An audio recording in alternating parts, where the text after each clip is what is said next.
에녹은 65세에 무두셀라를 낳았고 무두셀라를 낳은 후 300년을 하나님과 동행하며 자녀들을 낳았으며 그는 365세를 살았더라. 에녹이 하나님과 동행하더니 하나님이 그를 데려가심으로 세상에 있지 아니하였더라. 무두셀라는 187세에 라멕을 낳았고 라멕을 낳은 후 782년을 지내며 자녀를 낳았으며 그는 969세를 살고 죽었더라. 라멕은 182세의 아들을 낳고 이름을 노아라 하여 이르되 여호와께서 땅을 저주하심으로 수고롭게 일하는 우리를 이 아들이 아니하리라 하였더라.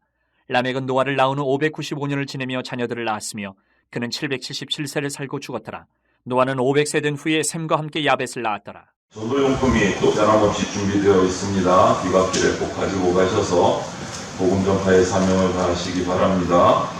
매일 성경 큐티를 권면합니다. 모든 성도가 매일 같은 말씀을 묵상하고 나누면서 말씀으로 하나됨의 열매를 맺으면 좋겠습니다. 교회 홈페이지에 큐티 말씀 매일 아침마다 나누고 있습니다. 참조하셔서 매일 말씀을 묵상하시는 경건의 시간들이 우리 생활 가운데 있기를 바랍니다. 특별히 오는 주일은 이제 또 8월이 다 지나고 9월 첫 주일을 맞이합니다. 9월 3일.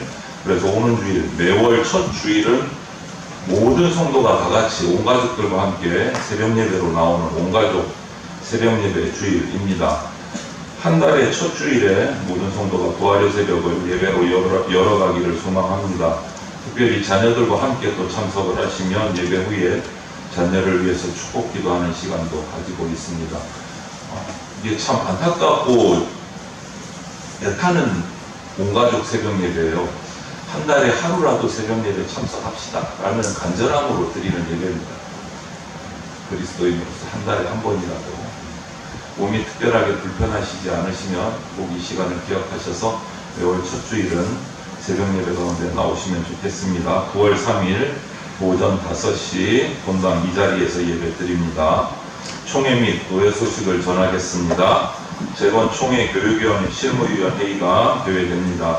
다음 세대의 신앙교육을 위한 중요한 모임입니다. 지혜 주시기를 위해서 기도해 주시기 바랍니다. 제가 실무위원으로 참석합니다. 9월 4일 월요일 오전 11시 30분부터 개회됩니다. 장소는 경남 사천시에 있는 재건 동산 교회당에서 모이게 되겠습니다. 위에서 기도해 주시기를 바랍니다.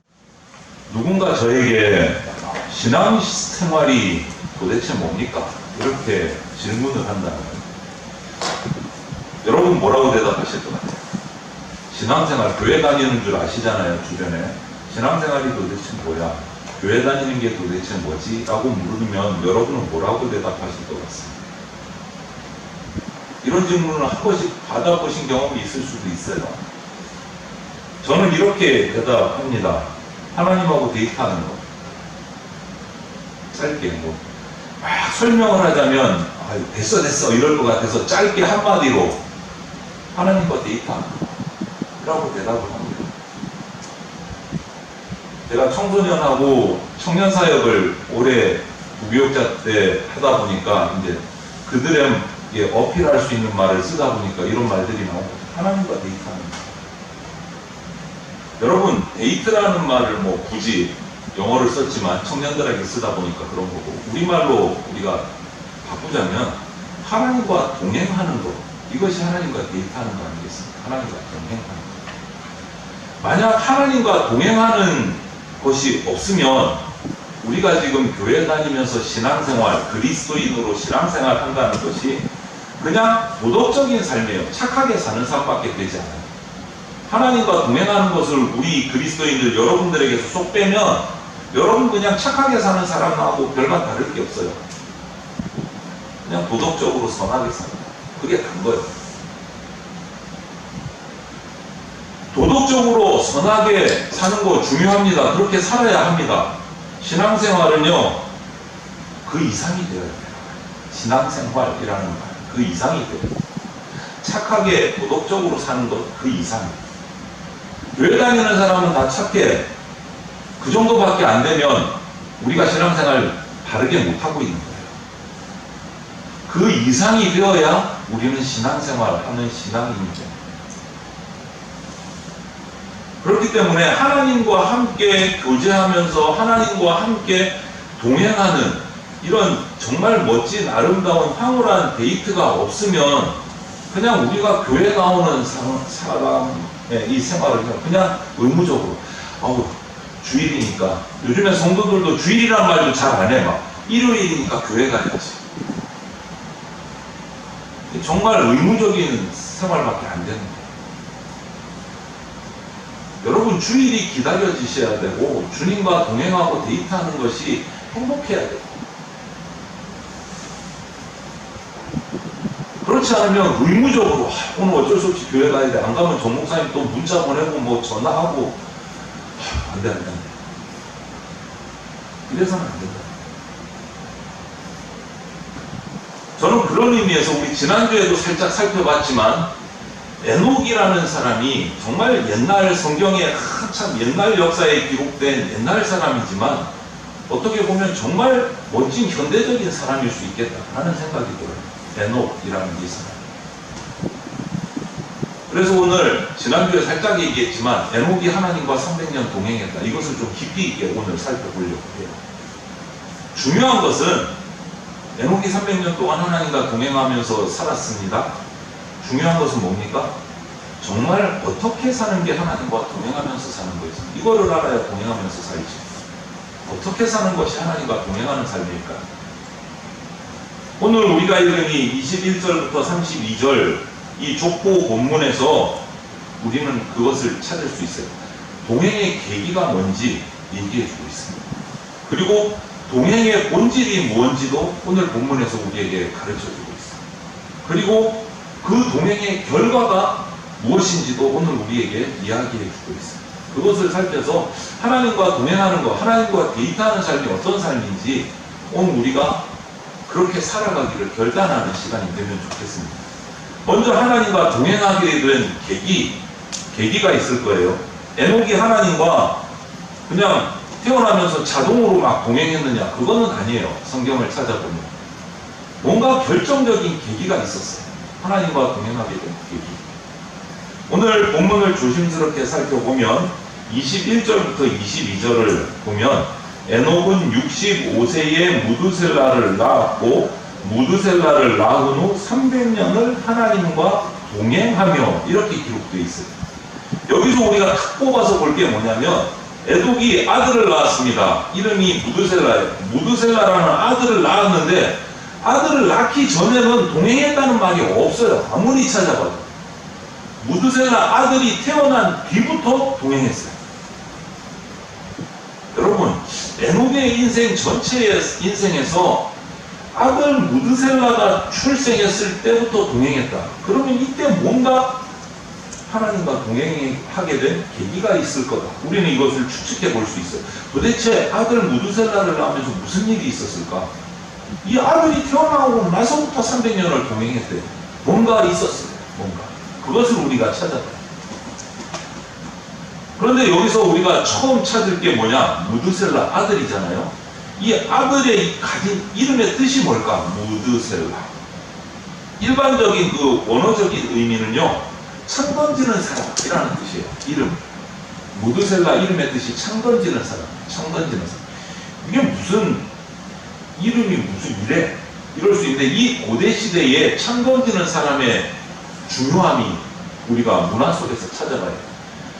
뭐냐? 성경학자들이 얘기했는데 이 옛날 부족국가 시대에 부족 간에 막 싸움이 벌어져요. 땅을 차지하고 정복하기 위해서 부족 간에 전쟁이 벌어지는데 이 부족 간의 전쟁에서 부족에 맡은 그 지역, 마을, 그 땅에서 제일 선봉에 그 입구에 서가지고 다른 부족들의 침략을 막고 선봉대로 싸우는 사람을 이 당시에 뭐라고 했느냐? 창 던지는 사람이라고 했어요.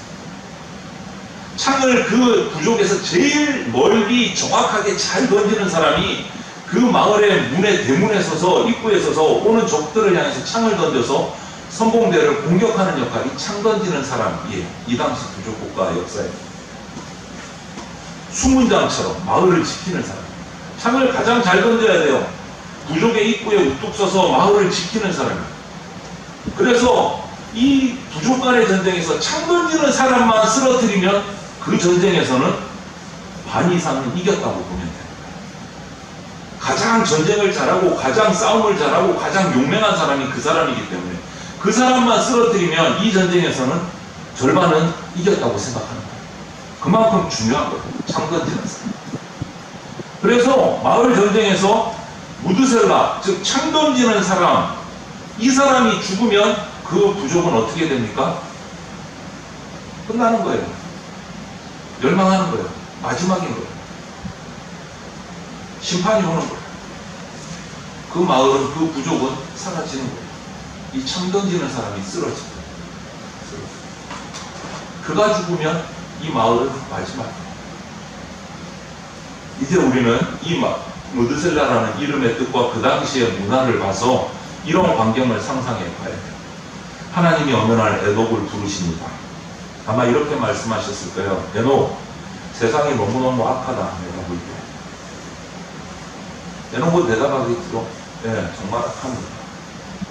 이것도 제가 지어낸 말이지만 그 당시에 그 뒤에 역사를 보면 그 당시가 점점점 악이 쌓여가는 시대였어요. 예, 정말 악해져 갑니다, 하나님.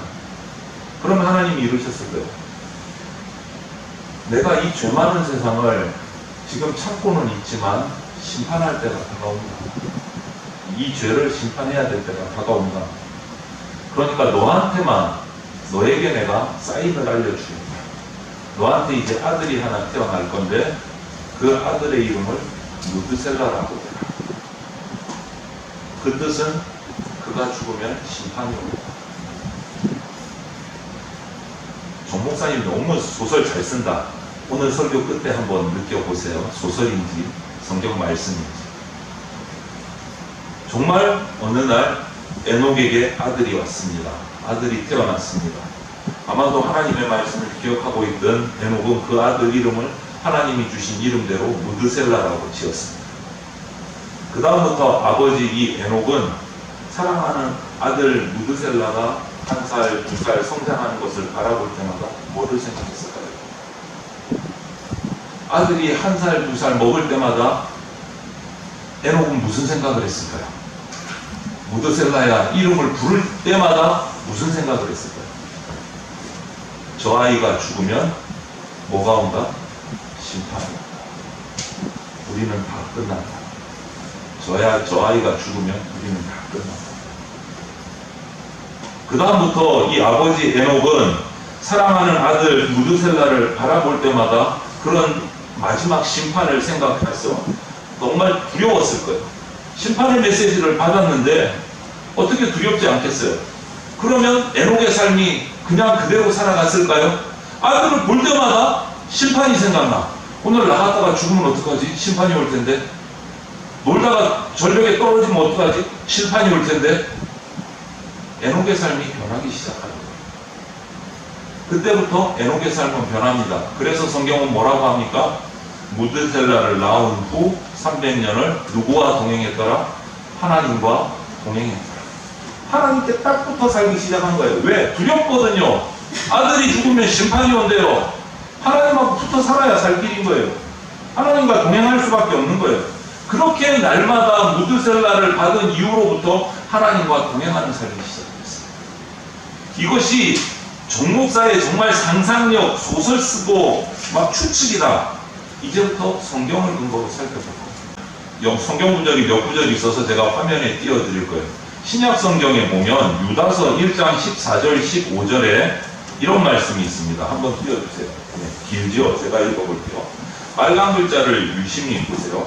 아담의 7대 손 에녹이 이 사람들에 대하여도 예언하여 이르되 보라 주께서 그 수만의 거룩한 자와 함께 임하셨나니 이는 무사람을 심판하사 모든 경건하지 않은 자가 경건하지 않게 행한 모든 경건하지 않은 일과 또 경건하지 않은 죄인들이 주를 거슬러 한 모든 완악한 말로 말미암아 그들을 정죄하려 하심이라 하였느니라. 여러분 빨간 글자 뭐라고 돼 있어요? 에녹이 이 사람들에 대하여도 예언하여 이르되. 에녹은 하나님이 무드셀라를 주시면서 예언하신 심판의 예언을 믿은 거예요. 믿었어요. 그러니까 답답한 거예요. 우리 아들이 죽으면 심판이 오는데 언제 죽을지도 모르고 어떻게 합니까? 이웃들에게 그 심판의 메시지를 전하기 시작합니다. 예언하기 시작한 거예요. 하나님이 우리 아들 죽으면 온다고 심판하신다 그랬다. 우리 악을 버려야 된다. 예언하기 시작한 거예요. 정말 그럴까요? 여러분 한번 보세요. 오늘 밤 12시야 저의 여러분이 심판이 온다고 생각해 보세요. 그게 사실이다. 정확한 사실이다. 여러분 어떻게 살 것 같습니까? 지금부터. 오늘 밤 12시에 심판이 와요. 예배 끝나고 집에 놀러 가겠습니까? 바람 쐬러 가겠습니까? 차 몰고 드라이브 가겠습니까? 밤 12시에 심판이 오는 게 확실한데 마치고 집에 가실 수 있을 것 같습니까? 어떠실 것 같아요? 계속 붙어 있을 거예요. 찬양하면서 기도하면서 하나님 저 잘못한 거 회개하면서 난리가 날 거예요. 정 목사가 제발 그만하라 그래요. 난리가 날 거예요. 그러면서 가만히 있겠어요? 전화할 거예요. 아들한테, 딸한테, 큰 집에, 작은 집에 오늘 밤 12시에 하나님이 심판이 온다. 빨리 교회로 와라. 나하고 같이 기도하자. 난리가 날 거예요. 얘기하느라고 전화통이 불이 날 거예요. 그게 뭐예요? 전하는 거예요. 하나님의 예언을 전하는 거예요. 믿었기 때문에, 믿기 때문에, 확실하기 때문에 전하는 거예요, 여러분. 우리가 전도하지 않고 선교하지 않는 것은 내가 아직 믿지 못하기 때문에, 확실하지 않으니까 입이 안 열어져요. 에녹은 전했어요. 하나님과 동행하면서 전하기 시작했어요. 이게 동행의 계기예요. 말씀이 믿어지면서. 오늘이 내 인생의 마지막 날이라면 내가 할 말, 내가 해야 할 일, 뭐 정리할 것들 막 한순간, 초순간에 막 머릿속에 복잡하게 막 지나갈 거 뭐 해야 되지? 누구한테 얘기해야 되지? 정신이 없을 거예요. 그리고 한순간 한순간이 너무너무 소중할 거예요. 1분 1초가 소중합니다. 에녹 역시 마찬가지예요. 그런 심정으로 에녹을 바라보세요. 어느 한날 하나님이 심판의 메시지를 받았습니다.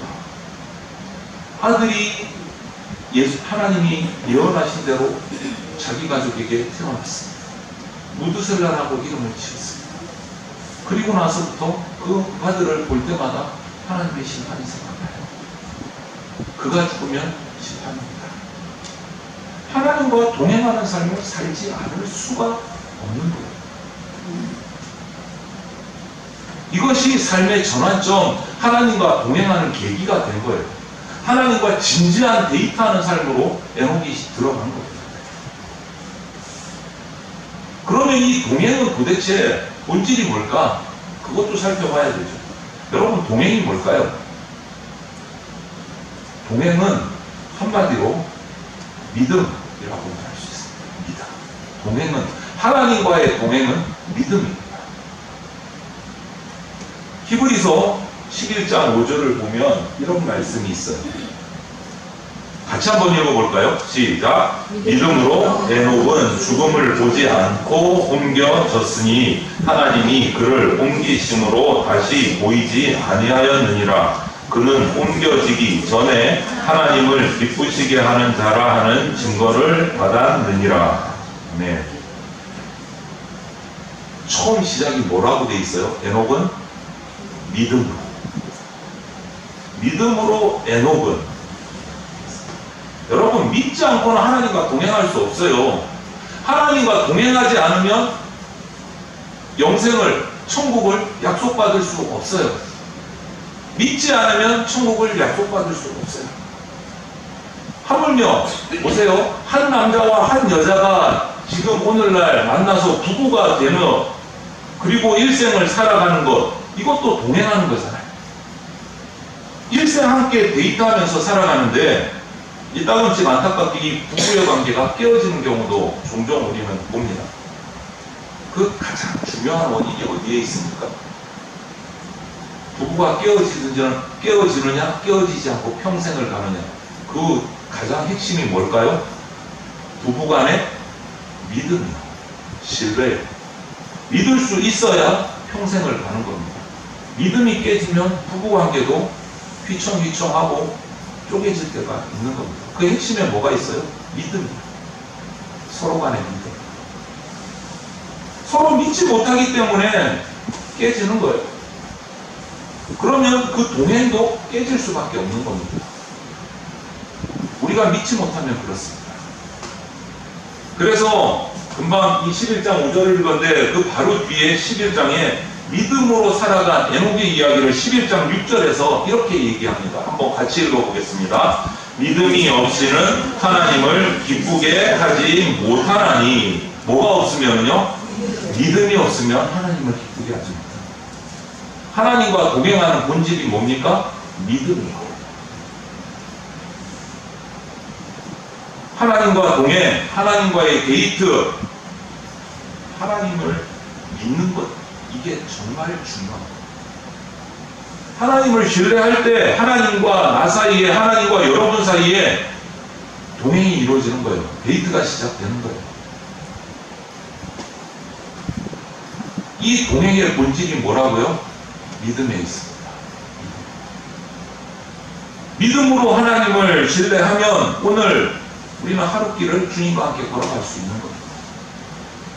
또 내일 하루길도 하나님을 믿으면서 데이트할 수 있는 겁니다. 동행의 본질은 하나님을 신뢰하는 겁니다. 여러분, 지금 대답하시면 소리내서 대답하지 마시고 제 질문에 마음으로 대답해 보세요. 하나님, 그러면 어떤 기분이 딱 드십니까?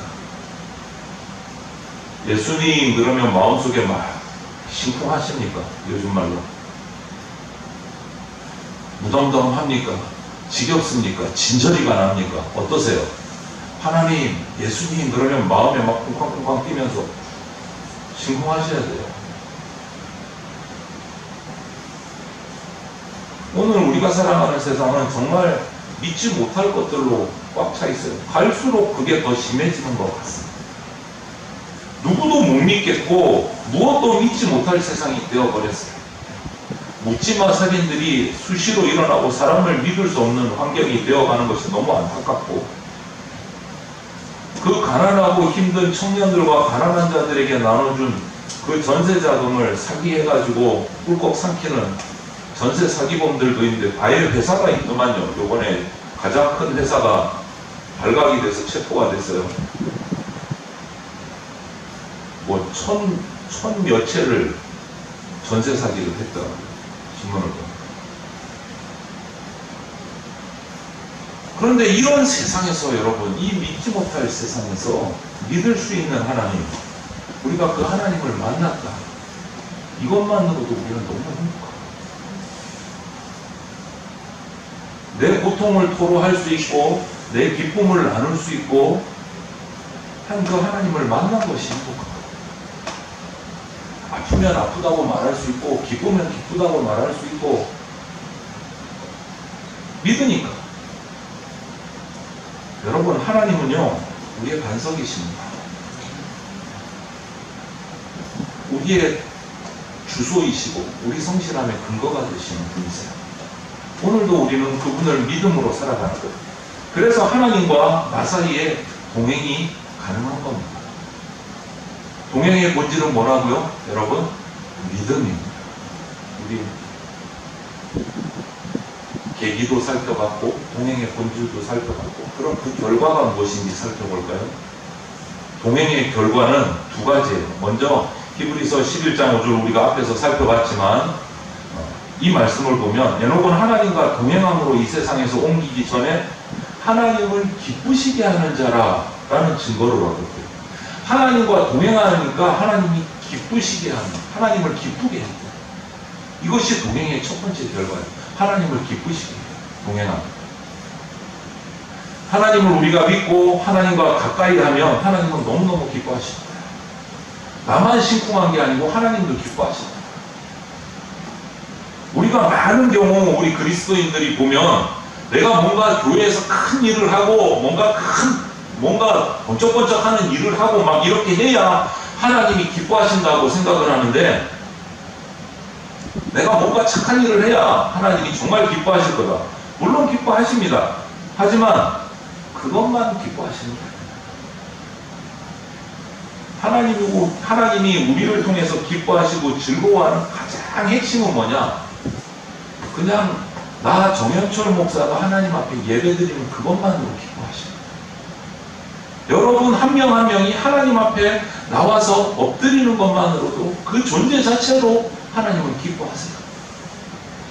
아이고, 내가 뭐 아는 것도 없고 교회에 뭐 할 것도 없고 근데 뭐 내가 나가서 뭐를 하겠습니까? 이러는 분들이, 하나님은요, 나와서 예배하는 그 자체로 기뻐하십니다.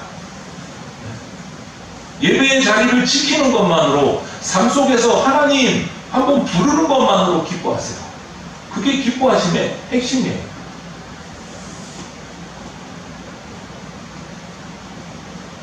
내가 뭔가 행해서 그게 아니고 우리 존재 자체만으로 하나님은 너무너무 좋아하세요.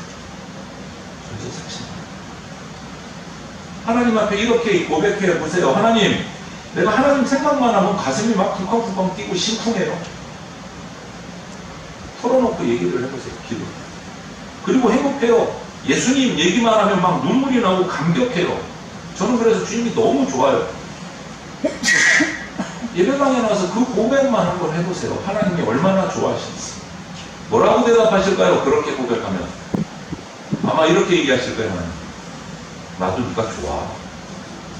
그러실 거예요. 나도 네가 좋아. 그게 하나님과 동행하는 사람의 결과예요. 하나님, 나는 하나님만 생각하면 막 가슴이 뛰어요. 그래? 나도 뛰어. 이게 동행하는 거예요. 이런 사랑의 관계가 하나님과 에녹의 관계가 아니었나. 저는 오늘 성경을 통해서 그렇게 보는 거예요. 그게 하나님의 백성들의 삶인 거예요. 저와 여러분의 삶이에요. 오늘도 주님과 동행하고 내일도 동행하고 어느 날 주님이 거하시는 그 영원한 하늘나라에 나도 영원히 들어가는 거예요. 동행의 결과는 무엇보다도 하나님을 기쁘게 할 수 있다. 이것을 우리가 꼭 기억하시라. 내가 주님과 동행하면 하나님이 너무너무 기뻐하시다.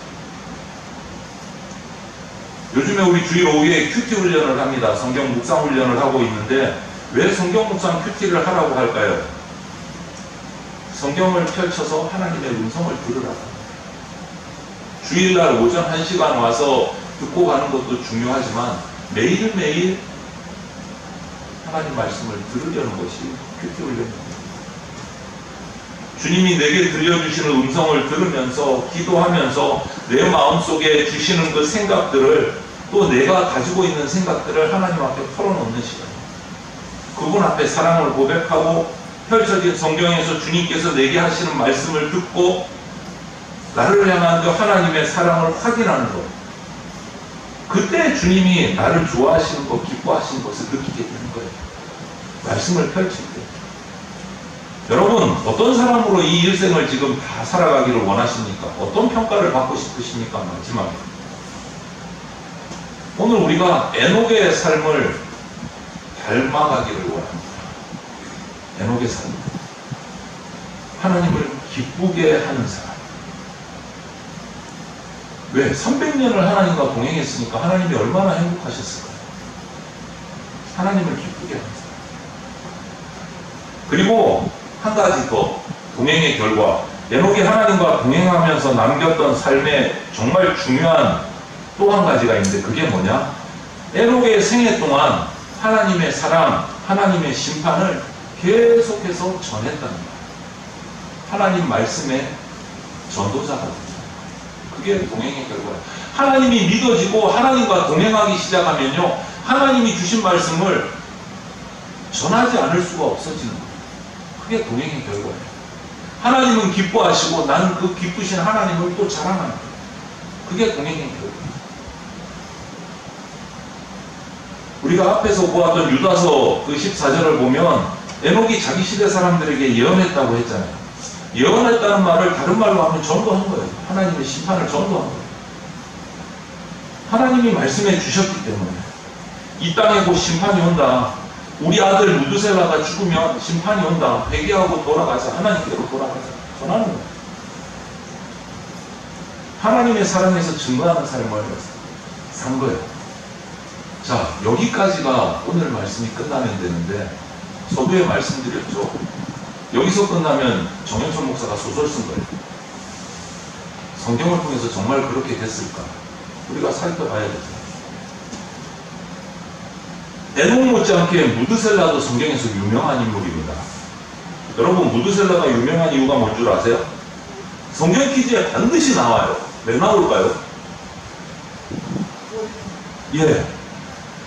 에녹 아버지 에녹은 하나님과 동행한 사람이라서 유명하고 아들 무드셀라는 제일 오래 산 사람이라서 유명해요. 오늘 성경 본문에 보니까 969세를 살았어요. 성경에 기록된 사람 중에 가장 오래 산 사람이에요. 969세를 살았어요. 그럼 우리 생각에 뭐가 제일 먼저 또 조금만 더 살게 해주시지. 1000년을 채우면 대박인데. 하여간 969세를 살았어요. 그런데 우리가 본문을 쭉 오늘 본문을 읽어 내려가다 보면 뜻밖의 기가 막힌 놀라운 사실을 발견을 합니다. 보세요. 에녹이 무드셀라를 낳았고 무드셀라가 장성해서 결혼을 해서 라멕이라는 아들을 낳았습니다. 그 다음에 라멕이 장성해서 우리가 잘 아는 노아를 낳았습니다. 그러면 어떻게 되죠? 노아는 무드셀라의 손자가 됩니다. 노아의 할아버지가 무드셀라예요. 노아는 우리가 잘 알죠. 노아 때 무슨 일이 일어났습니까? 홍수로 세상이 멸망하는 일이 일어났어요. 노아 때. 그런데 노아가 무드셀라의 손자인데 나이를 보면 무드셀라는 187세가 돼서 라멕을 낳았습니다. 그리고 라멕 나이 182세에 노아를 낳았어요. 그러면 여러분 노아가 태어났을 때 무드셀라 나이가 몇 살일까? 무드셀라 187세, 라멕이 태어나고 라멕이 182세에 노아가 태어났으니까 187 더하기 182를 하면 369세가 돼요. 369세. 무드셀라 나이 369세에 노아가 태어났어요. 그런데 무드셀라가 몇 살까지 살았다고 그랬죠? 969세. 그러면 369세에 노아가 태어났습니다. 그러면 노아가 태어났을 때 무드셀라는 앞으로 몇 년을 더 살아야 되는 거죠? 969 빼기 369 하면 딱 600년을 더 살아야 돼요. 600년. 600년을 더 살아야 돼요. 노아가 태어나고 600년 뒤에 무드셀라가 죽는 거예요. 그런데 여러분 600년 뒤에 노아가 태어나고 600년 뒤에 무드셀라가 죽습니다. 그런데 무드셀라가 죽으면 뭐가 된다고요? 심판이 온다 그랬죠. 무드셀라가 오면 죽으면 심판이 온다. 창세기 7장 11절 12절을 읽어볼게요. 같이 한번 읽어볼까요? 시작. 노아가 600세 되던 해 둘째 달 그달 11의 날이라 그날에 큰 기쁨의 샘들이 터지며 하늘의 창문들이 열려 40주야 비가 땅에 쏟아 죽습니다. 그런데 노아가 태어나고 600세 되던 해에 뭐가 일어났어요? 홍수가 일어났어요. 세상이 멸망했어요. 그 해에 무드셀라가 죽었어요. 제 계산이 틀립니까? 하나님의 예언이 틀립니까? 무드셀라가 죽으면 뭐가 온다? 심판이 온다. 정 목사가 소설 썼습니까? 아니죠. 성경은 그대로 이루어졌어요. 성경은 그대로 이루어졌어요. 노아 600세 되던 해에 홍수의 심판이 일어났어요. 노아가 태어날 때 무드셀라 나이 369세요. 거기서 600세를 더 살고 나서 무드셀라가 죽었어요. 노아가 600세 되던 해에 무드셀라가 죽고 무드셀라가 죽던 해에 노아 홍수가 일어났어요.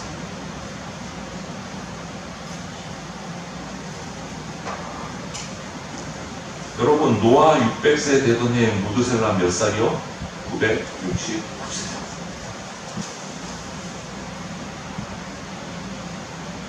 홍수 심판이 시작됐습니다. 왜요? 하나님이 예언하신 대로 무드셀라가 죽었기 때문에 심판이 시작됩니다. 어떤 심판이요? 홍수 심판이 시작됐습니다.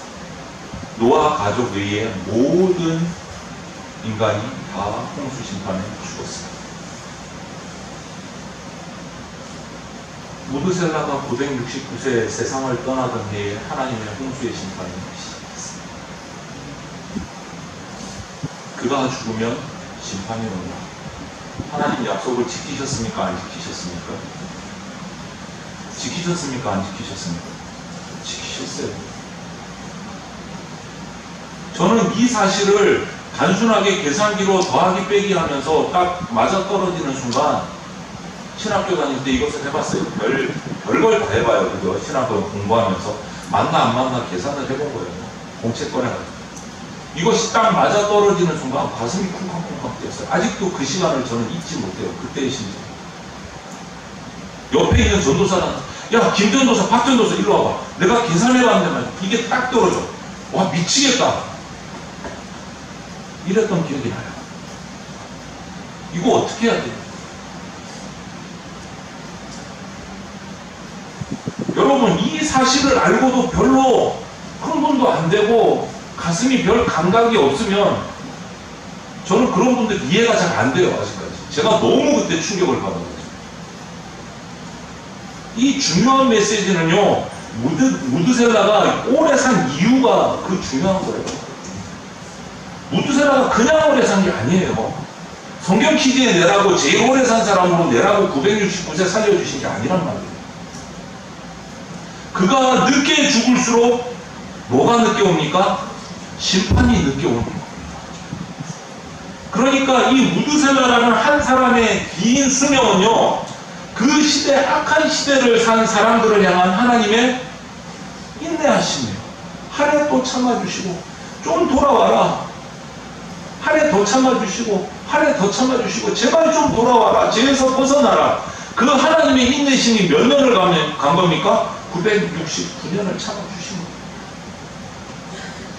하나님의 인내하심이에요. 하나님의 인내하심. 그냥 오래 산 게 아니란 말입니다. 무드셀라의 969세는 하나님이 참아주신 연도예요.